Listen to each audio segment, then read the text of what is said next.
10, 9, 8. Go for main engine start. 6, 5, 4, 3, 2, 1. Okay, it's finally time to start working on the rocket itself. Now, the nose cone is the first thing we're going to work on. Before we do anything on the instructions with that clay and cutting these pieces apart, I like to do one thing, which is actually, there's an actual seam line. This is a blow molded plastic. It's a seam line that goes all the way across here, down the other side, and down these pieces here. Sometimes this can get in the way of it actually fitting inside the cardboard tube. So what I like to do is actually just take my 150 grit sandpaper, and I'm going to just sand down that seam until it's completely smooth. And I roll it back and forth, that way I don't get any flat spots. Doesn't take much to get rid of it. And then I'll go to some of the finer sandpapers and down to about a 320 or even 600 if I want it to look really nice, and get rid of that whole seam and get the seam taken care of here, here, and here as well. And then we'll cut the stuff into pieces. So I'm going to go ahead and continue to sand it. Like I said, keep rolling it, keep it round, and we'll be ready to cut. Okay, I've got the nose cone sanded down. I did the 150 grit, then I did this is about a 300 grit, and then some 600 grit sandpaper here. Got it polished down to where all that seam is gone. Now there's a couple reasons I did this, and get ready, because here's some more science to the rocket science. Reason I do this is a couple fold. First of all, anything that sticks out of a rocket is going to cause drag, especially if it's off center. If the rocket starts to wiggle a little bit, that air is going to try to go over that seam, and it's going to actually make the rocket get worse in its performance, and it's going to give it drag. So the reason why we want the drag to get down to as little as possible, and here comes the science, people don't realize that these engines will only actually burn for almost less than a second, depending on the size of the engine. D engine is right about a second of burn time. So a lot of people think that the engine will, when they watch it launch and it goes off and it's burning all the way to the top. That is not true. These engines will only burn for a very short, almost less than a 1 second blast. The rest of it is all coast. So it's basically it's going to drive it as fast as it can, hard as it can, and then let it coast the rest of the way. That's the reason you want to get some of this drag down, because once it's in the coast phase, you're going to actually want it to be as smooth as possible to get through the air. Plus, when you're actually launching it and having the engine actually burn, you're going to actually want to make sure that there's nothing to make the rocket move while it's actually under thrust. So you want to have it as smooth and as balanced as possible. So there's your rocket science on why we're going to be doing things like that, little things like that, to keep the rocket smooth. Okay, so the first step that they're talking about is actually cutting the nose cone into pieces. Okay, and we want to make sure we cut it in the right place so we get the right pieces. If we don't, it's going to be the wrong pieces and you're going to have to glue them back together or get another nose cone. So be careful on how you do that, which pieces to actually cut. So we're going to take our X-Acto knife, and I'll just show the first part being cut here. So basically it's right in this valley right here, and again, if we had a saw, we could just saw it across. What I'm going to do is I'm going to actually make sure I have a sharp blade. I'm just going to roll it. I'm just going to hold it in there. I don't have to push hard. I want the knife to do its own cutting. So we'll just keep rolling it and rolling it and rolling it, and it will eventually cut all the way through that plastic. Now, anytime you have vacuum form or blow molded plastic, this is how you cut it. You don't want to cut it all the way through on the first pass. You want to score it. Okay. So it's starting to come through now. You'll actually feel it start to go through the plastic itself. And again, be careful where your fingers are. If you're worried about this, use a saw. It's a little safer than using the actual knife.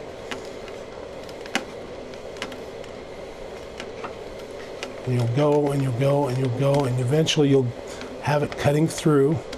Sometimes you can actually break it once it's thin enough, but you have the tendency to crack the nose cone. You definitely don't want that, because you want the nose cone to be in good shape, because when it comes off that the rocket, when the parachute comes out, it's like a shotgun blast. It is amazing how much power that has. So we're starting to cut a little bit through it. Getting there. It's fairly thick plastic on this end of it. There we go. So now it's coming through. Now there is another technique you can do with this, with what's called the hot knife technique, where you can actually put the knife under a flame and then you can actually melt it through. Problem again is, if you're not doing it straight, you're going to have lots of issues. Okay, so there we go. That is how you cut a nice, super clean cut. Then what we're going to do is we're going to actually sand it down with a little bit of the sandpaper or a sanding stick. And we wanted to get it straight. So not as critical as trying to get this piece straight. We're going to sand it smooth until it's actually doesn't have any burrs, doesn't have any sharp corners on it, because your parachute is going to have an actual cord that's going to be holding this on. If you have sharp corners, you can cut it right off, and then your parachute and your cone goes flying off to Kansas and it's gone. So anyways, so we're going to continue to cut these pieces using that same technique and have those all ready to go.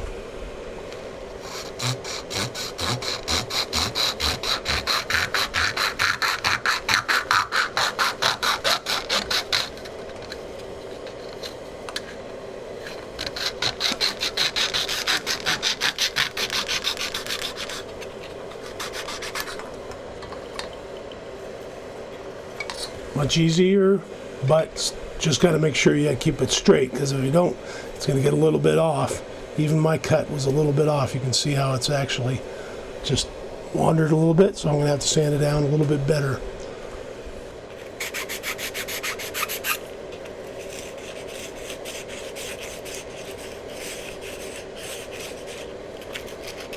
Getting those sharp edges off. Again, you just want to keep it as smooth as possible.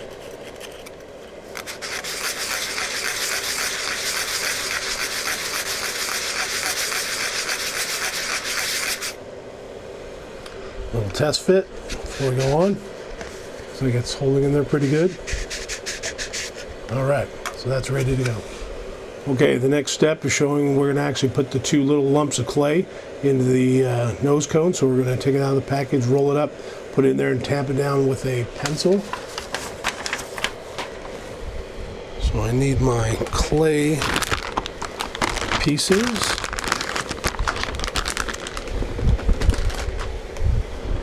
Need my pencil. And I need my nose cone.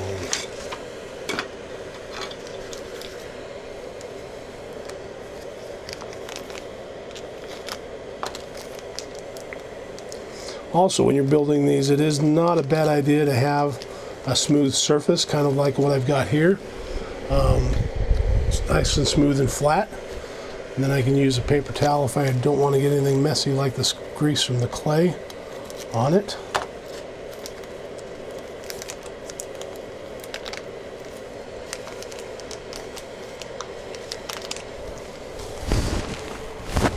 Okay, so to make it easier to work with, I'm going to take each piece and half it. I'm going to take it, I'm going to put it in the end of the nose cone here. Just drop it in.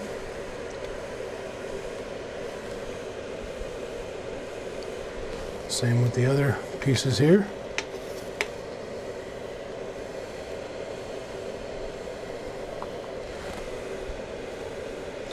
Back in the old days, we actually had solid nose cones that some people were making.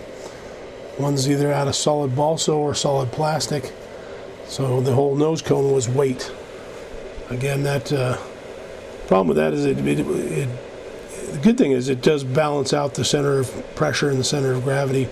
The bad thing is you're adding weight to the rocket, so you really want to be able to use something you can adjust like clay. Okay, so now we're just going to tamp it down with this pencil. And we're going to push it down as hard as we can in here for a couple reasons. First of all, you want it as far forward as possible. Plus you want it to be, it's sticky enough that push it in there hard, it won't fall back into the bottom of the rocket, and you'll have to push it up again, or it'll fall out in mid-flight, and then you have all kinds of problems. So we'll continue to tamp that down and get that ready to go. Okay, so I've got the clay tamped down in there. The pencil wasn't long enough actually, so I had to find a piece of rod to actually push it down there and get down in there. Now if you're not sure if you've got it, the clay all the way down, what you can do is you can actually hold it up to a light and you'll be able to see the actual placement of the clay, and you want it as far as forward as possible. I don't know if you can see on this. Let's see if I can give you a, see how the clay is now at the front as far forward as I can get it. It's not real pretty, but it's up in there. So just make sure you get it tamped down real good and so it'll hold in there. Alrighty. So we are ready to go to the next step. Okay, we are ready to start on this step here, which is one of the engine mounts or the engine retainers. And so for this, we're going to need the actual engine mount itself. We're going to need the slug that simulates the actual engine. We're going to need the engine block here that we'll put in. And we'll need some of the glue, and we'll do some of the measurements. Basically, the first step they show is that the block is supposed to be put in 3 inches from one end. And to do that, we can usually use just a ruler, but we got an easier way to do it. And that is with the Estes marking guide. And so the way this is going to work, I'll just show it to you once, and then whenever we do a marking, I'll use the same thing. So this is the tool itself. What we're going to do is we're going to put this little guide ring on here, and it just snaps over the end. Okay, so now what we're going to do is we want 3 inches marked on this tube here. So what we're going to do is we're going to take this piece here and we're going to put the end at 3 inches. So we're going to move it back there and we're going to line up with the 3-inch mark. Then what we're going to do is we're going to put the tube in there once we have the pencil set in there. Again, the pencil you have to sand down to get it to fit in there tight. So what I'm going to do is I'm going to put the pencil in so it's sticking out just a little bit. You want it fairly sharp, so go ahead and sharpen it if you got a sharpener. And then I'm going to press it up against the tube itself. And then while I'm pressing it against it, I'm going to turn the tube while pressing, making sure it's back against the this stop here at 3 inches. Okay, and then that makes the mark. Hopefully you can see it there. It's not real dark, but let me see if I can make it a little darker here. Okay, there we go. That's a little better. So that way you can make it a perfect line all the way around the tube. That is going to be exactly at 3 inches. And you can do this for any measurement or any use. If you want to actually line something on the outside of a body tube, you can do that too. So now we've got the engine block here. The instructions tell us that the engine block basically has to be here inside the tube. So we want to take a stick, which we can use. I've got these are pretty handy, and what these are cuticle sticks that you can get at a beauty supply store. And what they are is they're little wooden dowels that have been cut to a wedge on the end, and they're really inexpensive because they're made to be just thrown away. So what we're going to do is we're going to take this, and I'm going to mark, using that pencil, the 3-inch mark to where the actual wood is here. So I'm going to mark here, and that's going to tell me how far I need to actually put this stick in there and start to smear around some of the glue. Then what we're going to do is we're going to push this tube here into the end all the way up to 1/2 inch. So I want to mark on this tube 1/2 inch. So we'll reset the gauge here to 1/2 inch. Set my pencil in there.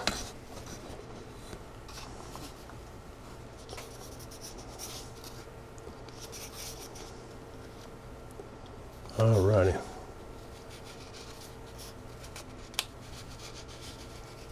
And mark my 1/2 inch on the tube itself.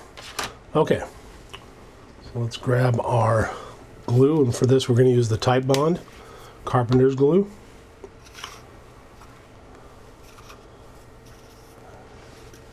And again, we want it to be fairly liberal with the glue itself. And then when we push this ring in here, it's going to push all the glue, compress the glue back up into here, and there shouldn't be any glue that's going to interfere with the engine, because it will be all pushed through using this ring. So, put some glue out here.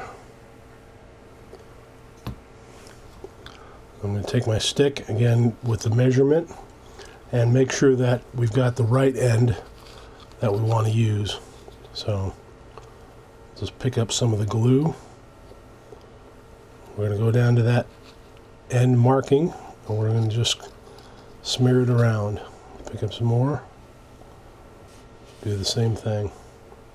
Now of course you can go from the other end as well and make it shorter if you want to do that.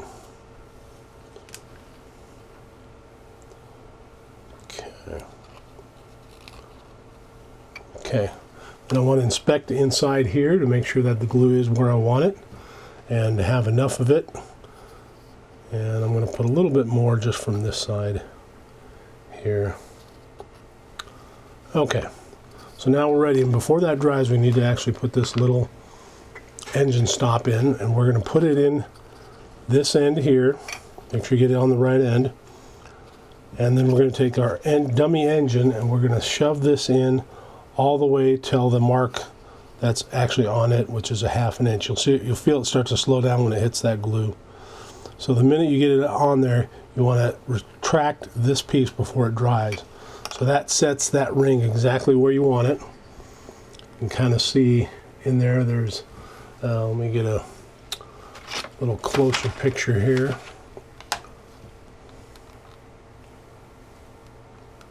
Okay, you can see how the glue is actually up against that ring. I'm going to smooth it out a little bit with the wooden tool, just to make sure that it's got a good bond between it and the tube, and then let that dry. Okay, for the next step here, number 3, we are actually going to put in the engine hook, which is for the upper stage. And for this, they tell you to actually make a couple marks and then make an incision here with a knife on the forward mark. So what I've done here is I've actually, just to clarify so I don't make a mistake, is I've used that tool from Estes to make the ring, or the marking on here, centering mark, and I've marked this one for the ring, which will actually retain this piece of metal. It's this little black thing here, and it's going to actually hold it and keep it from coming completely off. Then on the front here, just since I had this other mark here, I marked H for hook, and that's where I'm going to actually make the incision. So this length here is 3 1/4, this is 1 inch. So basically this piece of metal is going to sit here like so. I'm going to make the incision for it, and then put that ring on. And I've also, just to make it clear again, is I've used that tool and I've made a center line so I can actually lay this down perfectly straight. That way it's not off one way or the other. It's amazing how it sounds easy to get it straight, but it actually is pretty difficult to get this thing perfectly straight on there. So what we're going to do is we're going to go ahead and put a slot on the hook marked ring here, and I want to make sure that I don't go too wide with it, because it can actually tear the tube. So get in here a little closer for you, and you can see how this hook is not very thick, maybe about 1/8 of an inch. So we're just going to make a small incision and make sure it's centered with that line. And that way this little metal piece will actually fit through there. Like so, nice and tight. And again, I want to make sure that I have that center line so I can get this straight, because you can see how it can get in different positions. So now that's ready to go. The next step is going to be to actually put on one of these rings, the laser cut cardboard rings, and we're going to take that and we're going to put it on that line that we made, that 1-inch line from the bottom, and just put a little bit of glue on there and then slide that on, center that as best we can. That's another reason why I did this ring, is because when I put that actual centering ring on there, I don't want it one way or the other, so I want it straight, so I've got a line that'll tell me exactly what we're doing. So we will pop that piece out of the cardboard here, and it is E, which these two rings are the same. These are both E here. So I'll cut that out, and I'll just cut the little tabs that are holding it into the outside cardboard ring.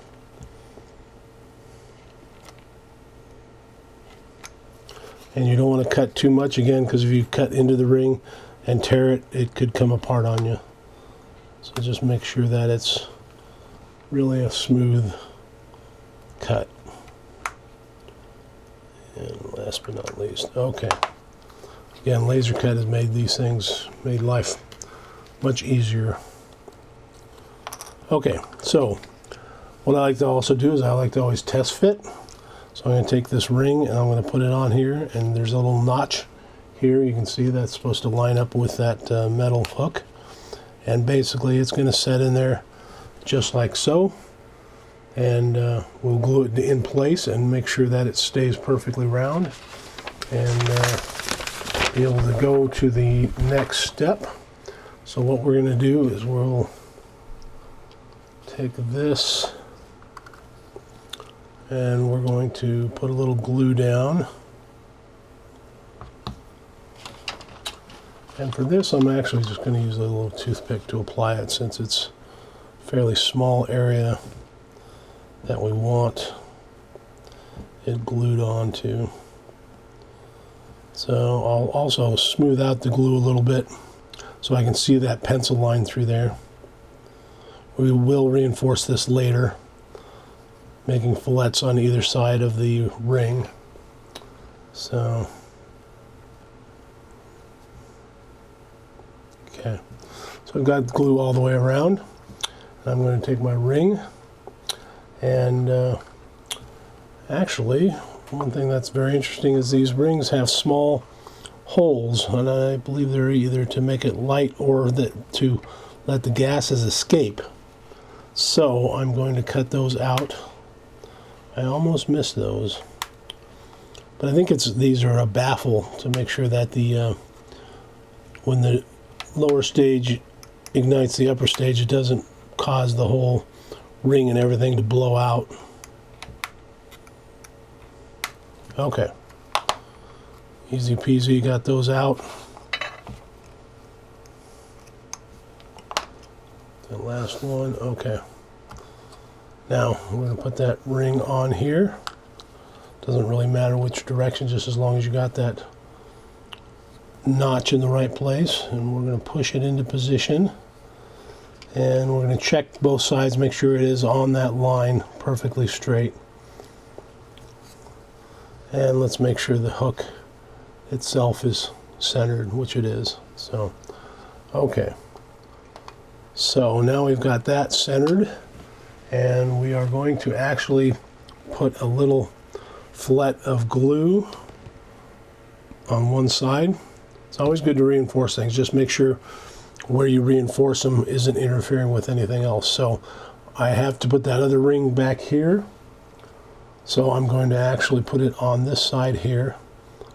I'm just going to smooth some of the glue around